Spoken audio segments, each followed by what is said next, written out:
Mes chers amis, il y a une bataille qui fait rage chez vous ce soir. Vous ne le voyez peut-être pas, mais vous pouvez le sentir.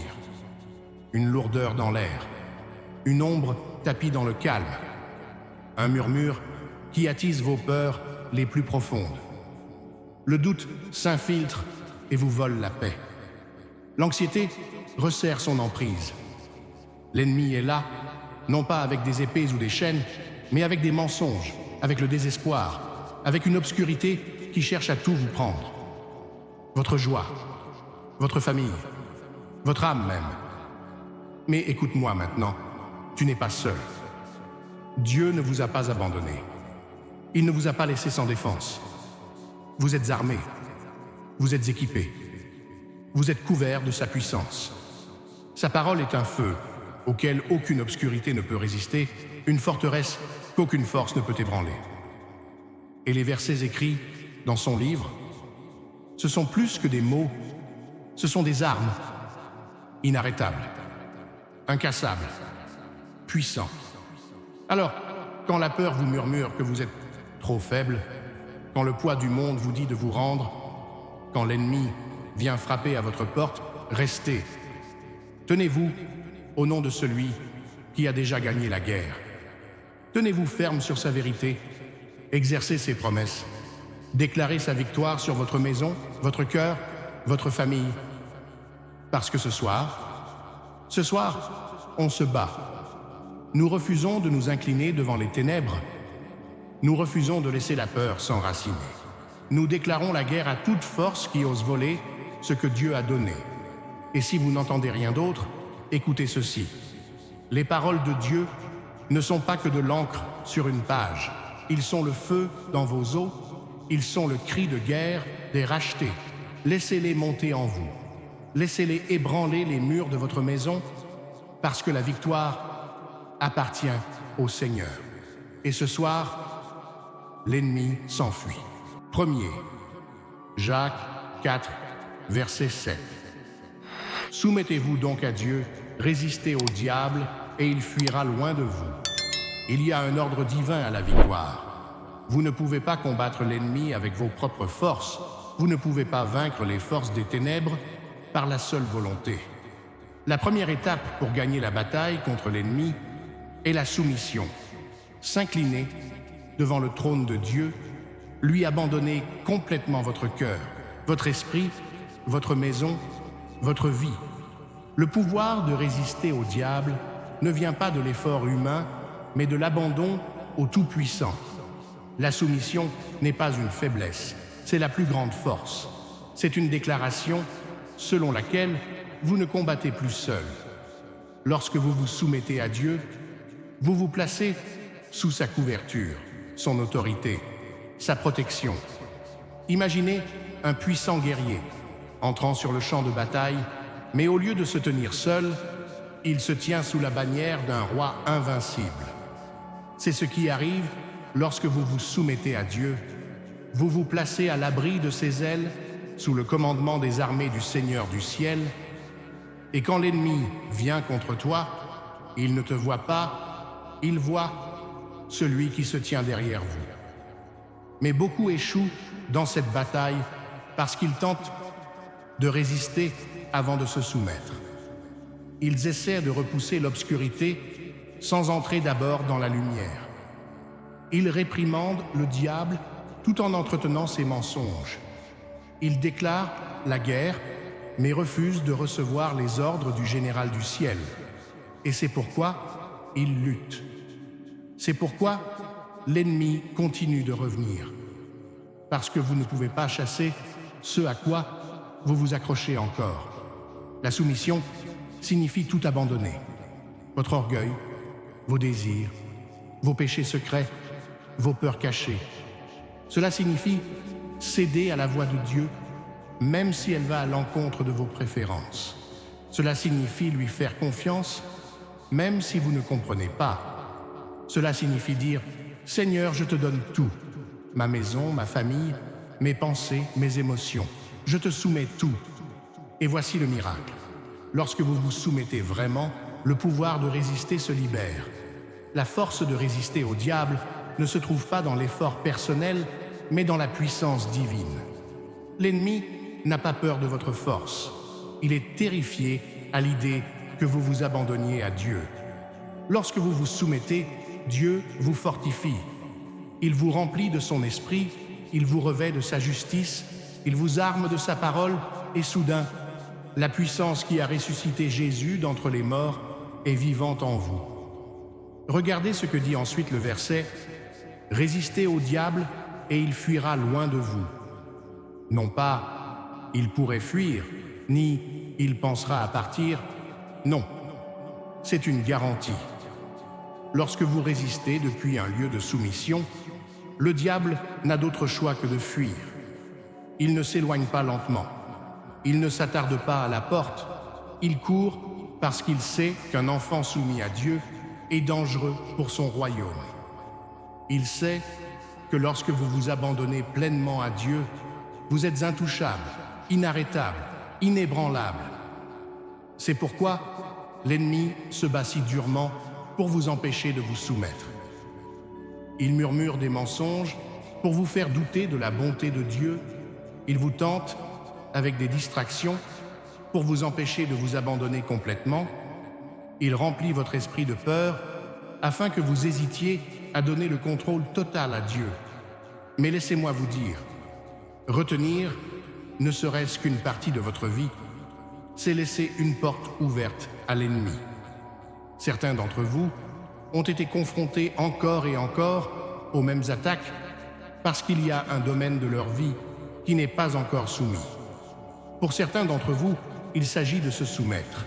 Vous résistez, mais vous n'êtes pas complètement abandonné, et l'ennemi le sait. Il sait que tant que vous vous accrochez à cette amertume, à ce manque de pardon, à cette dépendance, à ce doute, à ce péché secret, il a toujours un pied, il a toujours un moyen d'y entrer. Mais ce soir, cela peut changer. À l'heure actuelle, vous pouvez briser ce cycle. Vous pouvez prendre la décision de tout soumettre à Dieu. Vous pouvez dire « Seigneur, je te donne tout mon cœur. Plus de compromis, plus de demi-abandon, plus un pied dans le monde et un pied dans le royaume. Je suis entièrement à toi. » Et lorsque vous faites cela, lorsque vous vous soumettez pleinement, observez ce qui se passe. L'ennemi s'enfuira. Cette oppression qui pesait sur votre maison disparaîtra. Cet esprit de peur qui tourmentait votre esprit sera brisé. Ce cycle constant de défaite sera brisé. Car là où Dieu règne, l'ennemi ne peut pas rester. Le diable n'a aucune autorité là où Dieu contrôle. Les démons ne peuvent pas s'attarder là où demeure la présence du Saint-Esprit. Les ténèbres n'ont aucun pouvoir là où brille la lumière du Christ. Lorsque vous vous soumettez à Dieu, vous placez un panneau sur votre maison qui dit « Cette maison appartient au Seigneur ». Et toute force démoniaque doit partir, chaque forteresse doit se briser, chaque malédiction doit être annulée.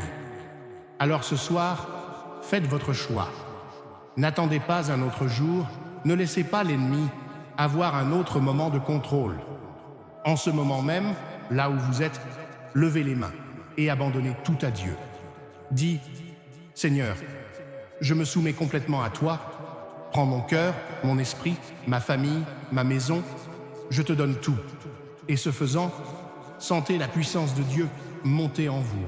Sentez sa force remplir votre âme et sachez qu'à ce moment-là, au moment où vous vous soumettez, vous ne vous battez plus pour la victoire.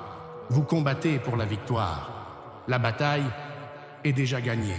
2 Timothée, 1er verset 7.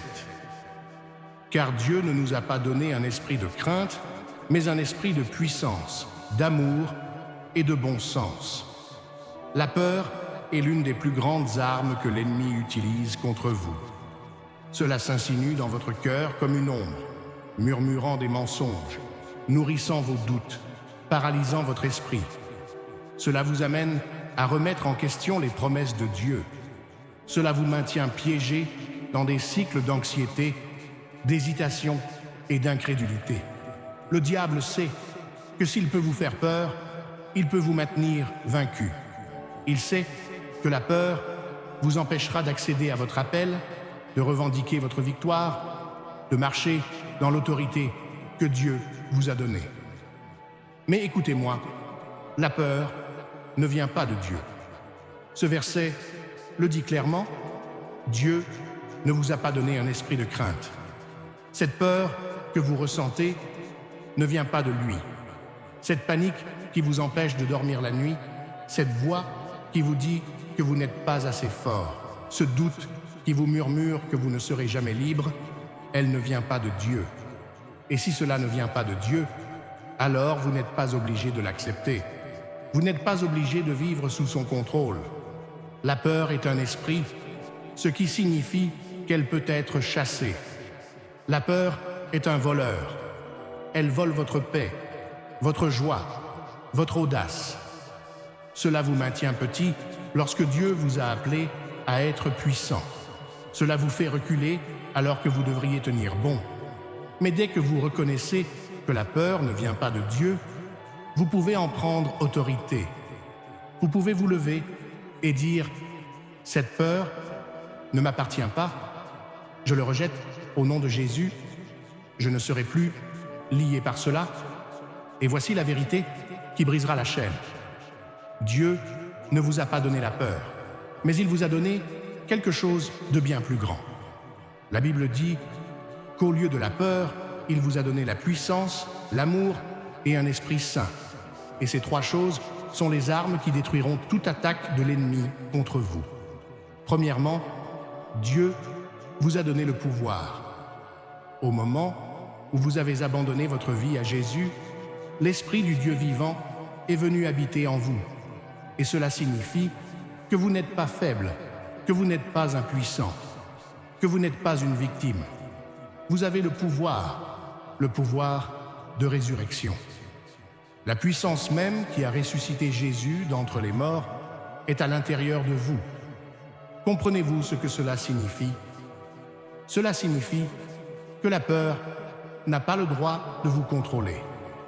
Cela signifie que lorsque l'ennemi se présente contre vous, vous avez le pouvoir de le chasser. Vous n'êtes pas appelé à vivre dans la peur. Vous êtes appelé à marcher avec puissance. Lorsque la peur vous dit que vous n'êtes pas assez fort, rappelez-lui que celui qui est en vous est plus grand que celui qui est dans le monde. Lorsque la peur vous dit que la bataille est trop grande, rappelez-lui que vous pouvez tout faire par le Christ qui vous fortifie. Lorsque la peur vous dit que vous êtes seul, rappelez-lui que Dieu a promis de ne jamais vous quitter ni vous abandonner. Vous avez le pouvoir, mon ami, et lorsque vous marchez dans ce pouvoir, la peur n'a pas de place pour rester. Deuxièmement, Dieu vous a donné de l'amour. La peur prospère là où l'amour est absent.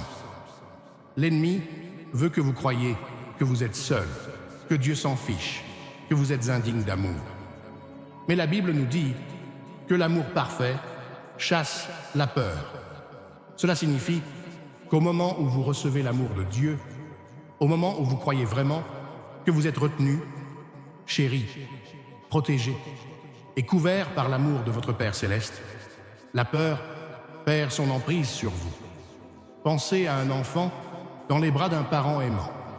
Cet enfant n'a pas peur parce qu'il sait qu'il est en sécurité. C'est ainsi que Dieu vous tient. Il n'est pas distant, il n'est pas indifférent. C'est un Père qui veille sur vous, qui combat pour vous, qui vous entoure de sa présence. Et lorsque vous vous reposez dans son amour, la peur n'a aucun pouvoir sur vous, car l'amour est plus fort que la peur. Vous n'avez pas à craindre l'avenir, car l'amour de Dieu vous a déjà précédé. Vous n'avez pas à craindre l'échec, car l'amour de Dieu ne dépend pas de votre performance. Vous n'avez pas à craindre l'ennemi, parce que l'amour de Dieu a déjà déclaré sa victoire sur lui. Lorsque la peur tente de s'infiltrer, rappelez-vous, je suis aimé, je suis retenu, je suis couvert, et rien ne peut me séparer de l'amour de Dieu. Enfin, Dieu vous a donné un esprit saint. La peur est un champ de bataille de l'esprit. Cela commence par une pensée, une inquiétude, un doute, un « et si ». Et si vous laissez cette pensée prendre racine, elle grandira, elle prendra le dessus. Mais Dieu vous a donné un esprit saint. Cela signifie que vous ne devez pas être prisonnier de pensées anxieuses, vous n'êtes pas obligé de vivre dans une inquiétude constante. Vous avez le pouvoir de prendre le contrôle de votre esprit, d'amener chaque pensée à l'obéissance au Christ. Un esprit saint est un esprit ancré dans la vérité. L'ennemi veut remplir votre esprit de mensonges, mais Dieu vous a donné la capacité de tenir ferme dans sa parole. Lorsque la peur tente de prendre le dessus, vous pouvez riposter avec la vérité. Lorsque votre esprit dit « je ne peux pas faire cela », déclarez « j'ai la pensée du Christ ». Lorsque la peur vous murmure « vous n'êtes pas assez », rappelez-vous « je suis plus qu'un vainqueur par celui qui m'aime ».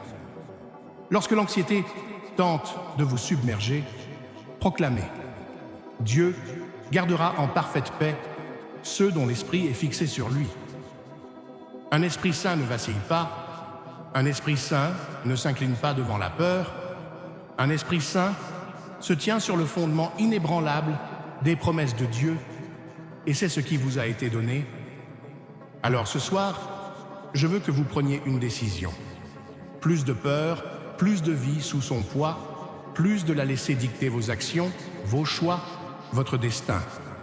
En ce moment même, vous pouvez vous lever et dire « Craignez, vous n'êtes pas de Dieu, et si vous n'êtes pas de Dieu, je ne vous accepte pas, je te rejette, je te chasse. Je n'ai pas peur parce que mon Dieu m'a donné le pouvoir, il m'a donné l'amour et il m'a donné un esprit saint. Je ne vivrai pas dans la peur. Je marcherai dans la foi, je marcherai dans la victoire, je marcherai dans la liberté que le Christ m'a donnée. Et tandis que vous prononcerez ces mots, quelque chose changera. Les chaînes se briseront, les ténèbres se dissiperont, l'esprit de peur s'enfuira. Parce que la peur ne peut pas rester là où la foi s'est élevée. La peur ne peut pas survivre là où demeure la présence de Dieu. Et mon ami, lorsque vous marcherez dans la puissance, l'amour et la santé d'esprit que Dieu vous a donnés, vous ne serez plus jamais le même. Troisième, Ésaïe 54, verset 17. Aucune arme formée contre vous ne prospérera. La bataille est réelle, les attaques sont implacables, l'ennemi est rusé, et ses armes sont nombreuses, la peur, le doute, la maladie, la trahison, l'anxiété, l'oppression, la confusion. Certains d'entre vous ressentent le poids de ces attaques. Vous avez vu les armes se former contre vous. Vous avez ressenti la pression, la lourdeur, les luttes qui semblent se succéder. Et dans ces moments-là, l'ennemi murmure « Celui-ci va vous briser. Celui-là sera de trop. Cette fois, vous n'y arriverez pas. » Mais écoutez-moi, c'est un menteur, parce que Dieu a déjà annoncé l'issue. Il n'a pas dit que les armes ne se formeraient pas, il n'a pas dit que l'ennemi n'essaierait pas, il n'a pas dit que vous ne feriez jamais face à des luttes ou des batailles, mais il a dit qu'aucune arme, aucune formée contre vous, ne prospérera. Cela signifie que peu importe ce que l'ennemi vous lance, peu importe la férocité de l'attaque, peu importe à quel point elle peut paraître désespérée, la parole de Dieu demeure inébranlable. Les armes peuvent se former, mais elles ne réussiront pas. Le piège tendu contre vous échouera. Les plans de l'ennemi se retourneront contre vous. Ce qui était censé vous détruire sera celui que Dieu utilisera pour vous élever. L'ennemi utilise la même stratégie depuis la nuit des temps.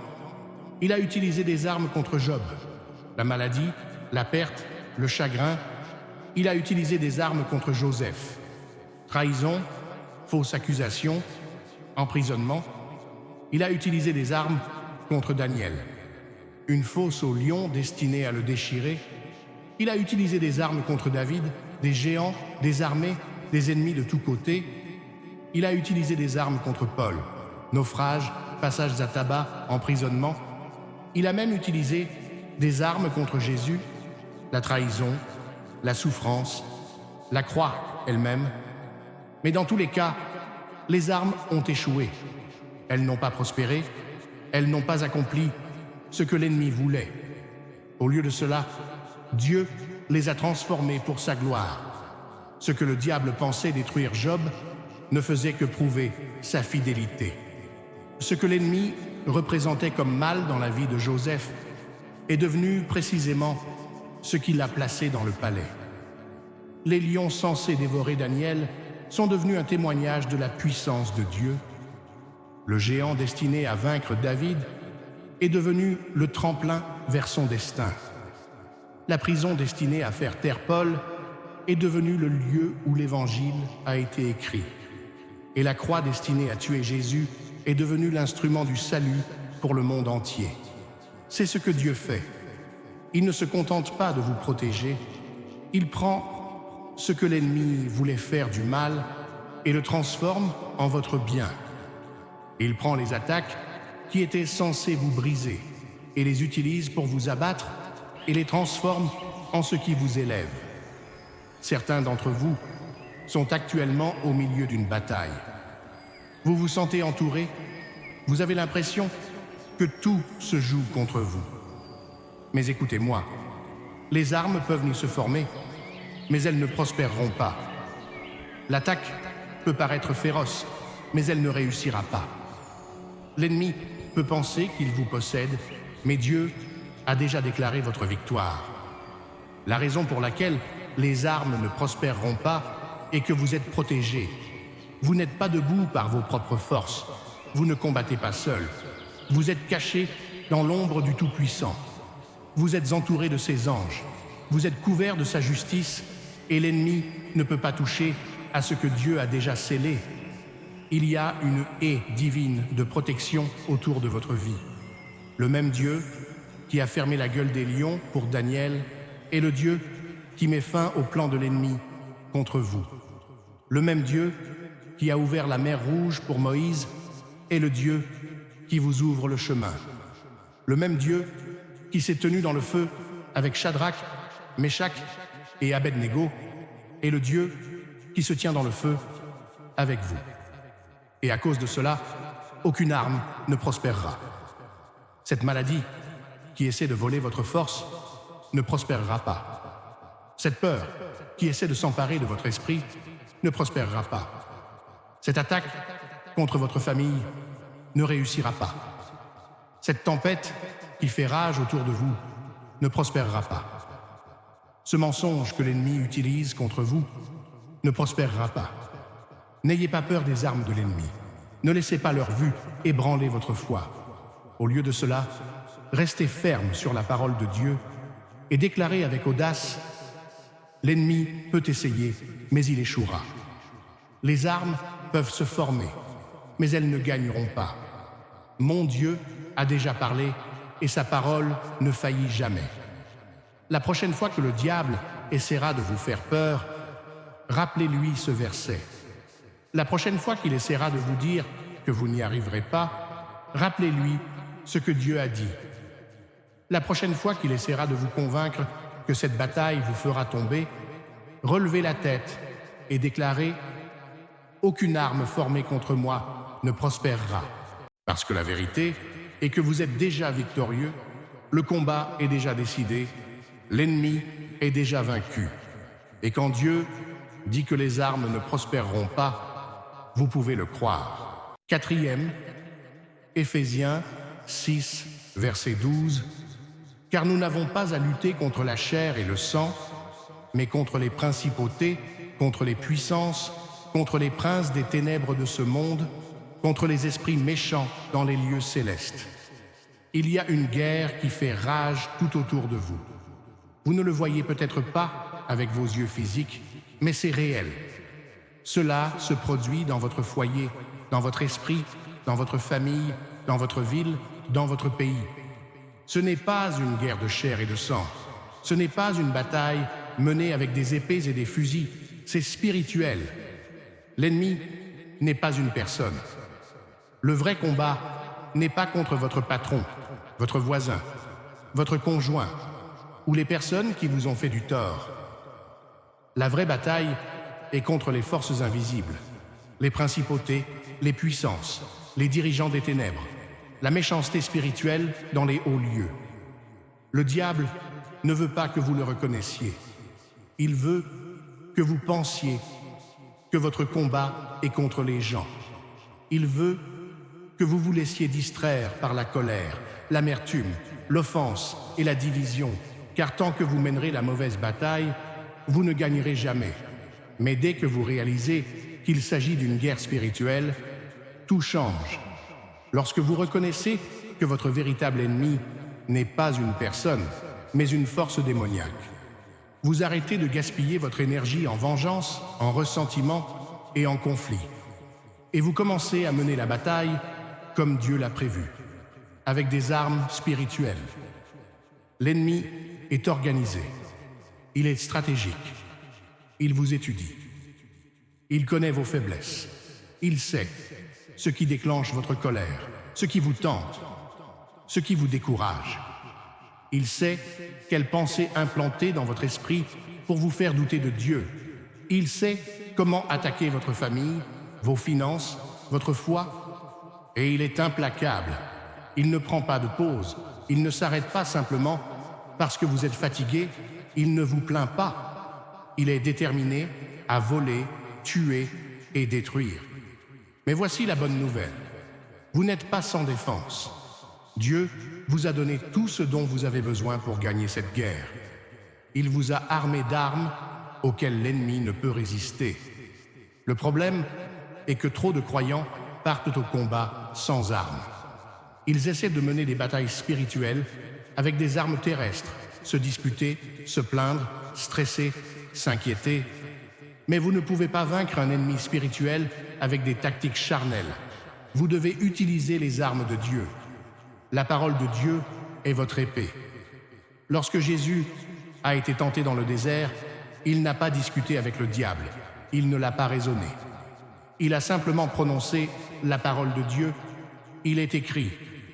Et chaque fois qu'il prononçait cette parole, l'ennemi perdait du terrain.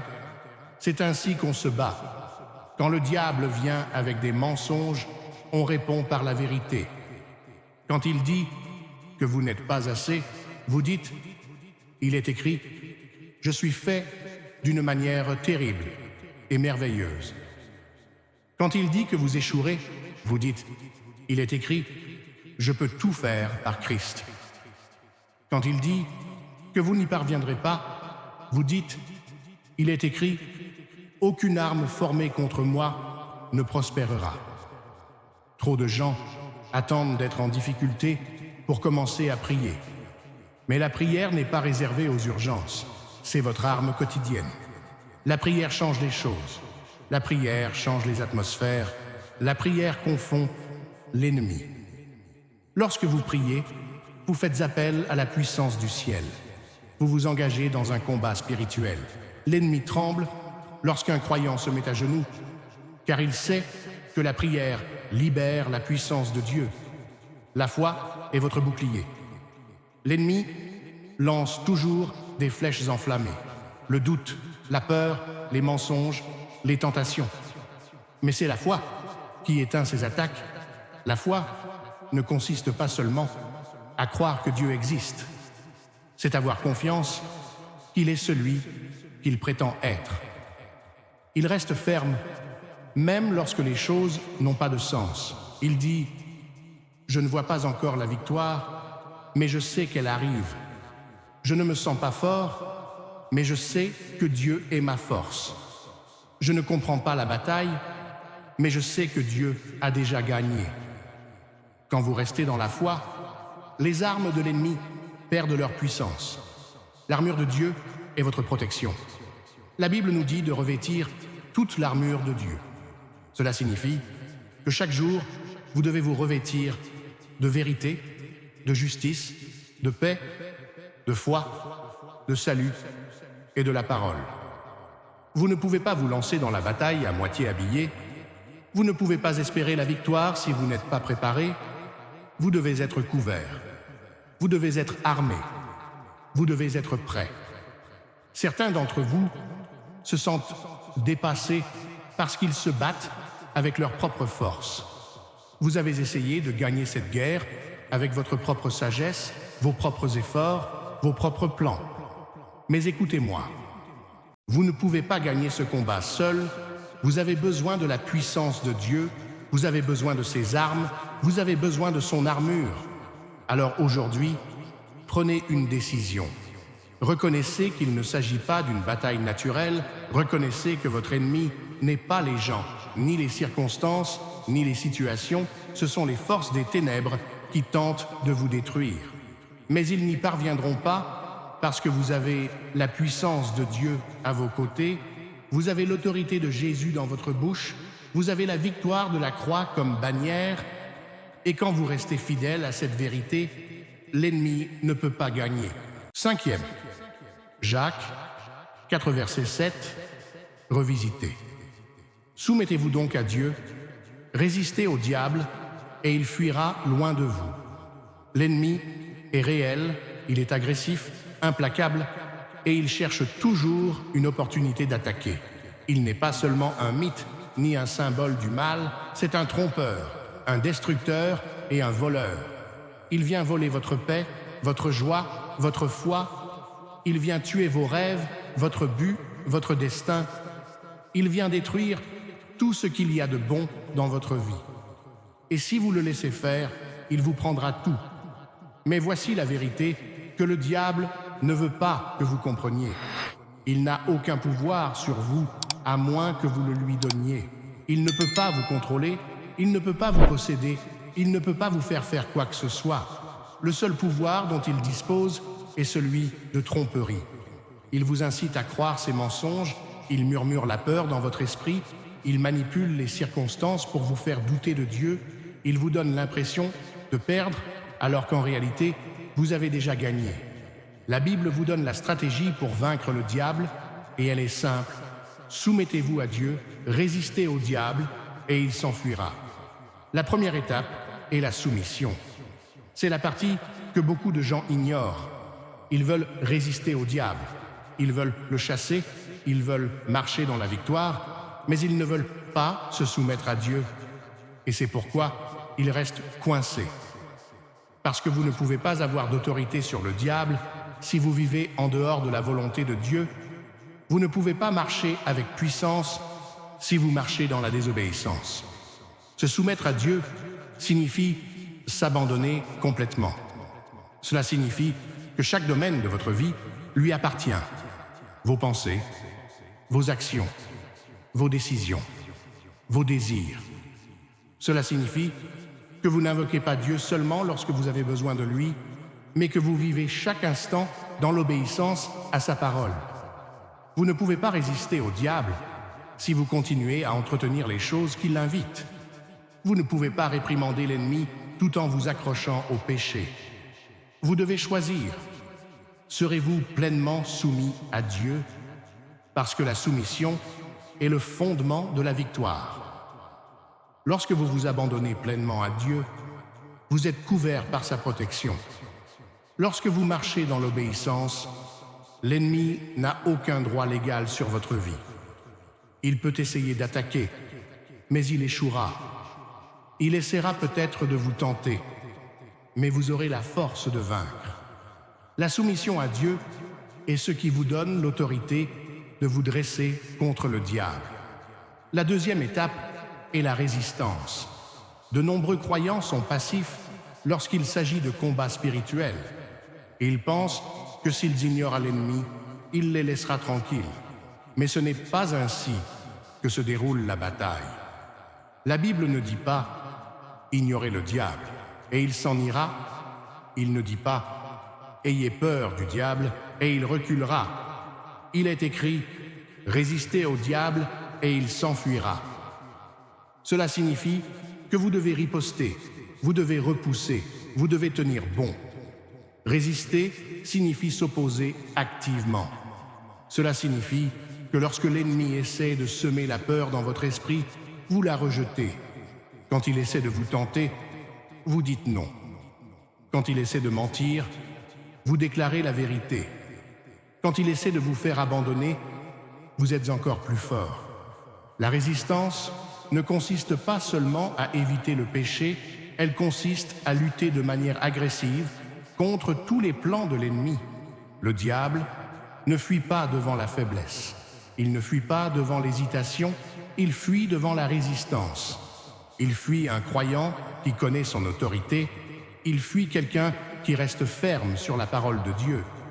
Il fuit quelqu'un qui refuse de se laisser influencer par la peur ou le doute. Et voici la promesse, lorsque vous lui résisterez, il fuira.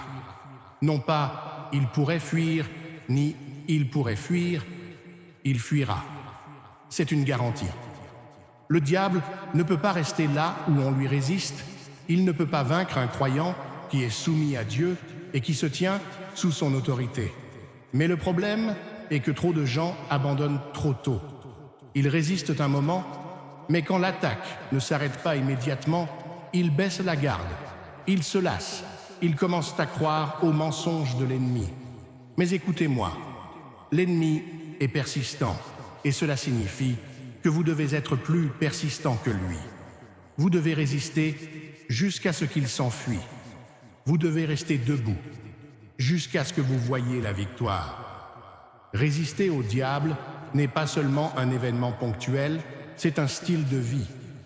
Chaque jour, vous devez vous réveiller et déclarer « Je suis soumis à Dieu, je résiste à l'ennemi, il n'a aucun pouvoir sur moi, il n'a aucune autorité dans ma vie, il doit fuir. » Chaque fois qu'il essaie de semer la peur, vous résistez. Chaque fois qu'il essaie de provoquer la tentation, vous résistez. Chaque fois qu'il essaie de semer la peur, vous résistez. Chaque fois qu'il essaie de provoquer la tentation, vous résistez. Chaque fois qu'il essaie de semer le doute, vous résistez. Chaque fois qu'il essaie de vous décourager, vous résistez. Et si vous tenez bon, si vous refusez de reculer, le diable n'aura d'autre choix que de partir. Il ne peut pas rester là où il n'est pas le bienvenu. Il ne peut pas vaincre un enfant de Dieu qui connaît son autorité. Il ne peut pas réussir contre quelqu'un qui est pleinement soumis à Dieu et inébranlable dans sa foi. Alors aujourd'hui, prenez la décision. Soumettez-vous pleinement à Dieu, abandonnez-lui chaque partie de votre vie, puis, lorsque l'ennemi viendra, et il viendra, tenez bon. Repoussez-vous, combattez avec la parole, marchez dans la foi et regardez l'ennemi fuir devant vous. Parce que c'est la promesse de Dieu et ses promesses ne manquent jamais. Reconnaître le combat spirituel et appliquer la vérité biblique à votre vie. Le combat spirituel est réel et, en tant que croyants, nous ne pouvons pas nous permettre de l'ignorer. La Bible indique clairement que nous ne luttons pas seulement contre les choses que nous pouvons voir, mais contre forces spirituelles des ténèbres qui cherchent à voler notre paix, à perturber nos familles et à affaiblir notre foi. Éphésiens, chapitre 6, verset 12, nous le rappelle, car notre lutte n'est pas contre la chair et le sang, mais contre les dirigeants, contre les autorités, contre les puissances de ce monde des ténèbres et contre les forces spirituelles du mal dans les royaumes célestes. Beaucoup de gens supposent que les influences démoniaques n'apparaissent que dans des cas extrêmes, possession, hantise ou événements surnaturels terrifiants. Même si ces cas existent, plus attaques courantes et dangereuses sont souvent subtiles. La peur, la dépression, la colère, la division, la dépendance et un éloignement progressif de Dieu. Les démons agissent par la tromperie, la tentation et le découragement, utilisant tous les moyens nécessaires pour ébranler notre foi et nous empêcher de marcher dans la puissance de Dieu. Mais voici la bonne nouvelle, nous ne sommes pas impuissants. La Bible est remplie de promesses puissantes qui nous permettent de briser les forteresses spirituelles et récupérons nos maisons, nos familles et nos cœurs pour le Seigneur. La parole de Dieu est notre plus grande arme contre les attaques démoniaques. Jésus lui-même a utilisé les Écritures pour vaincre Satan dans le désert. Matthieu chapitre 4, versets 1 à 11. Lorsque nous déclarons la vérité de Dieu sur nos vies et nos maisons, nous chassons les ténèbres et invitons la présence du Saint-Esprit à régner. Luc chapitre 10, verset 19, nous dit « Je t'ai donné le pouvoir de piétiner les serpents et les scorpions et de vaincre toute la puissance de l'ennemi. Rien ne vous fera de mal. » Cela signifie qu'à travers Jésus, nous avons autorité spirituelle sur l'ennemi. Si vous ressentez une atmosphère oppressante dans votre maison, qu'il s'agisse de disputes constantes, de peurs intenses ou de perturbations inexpliquées, agissez. Priez pour votre maison. Oignez d'huile vos portes et déclarez la paix de Dieu dans chaque pièce. Une autre tactique courante de l'ennemi est la peur.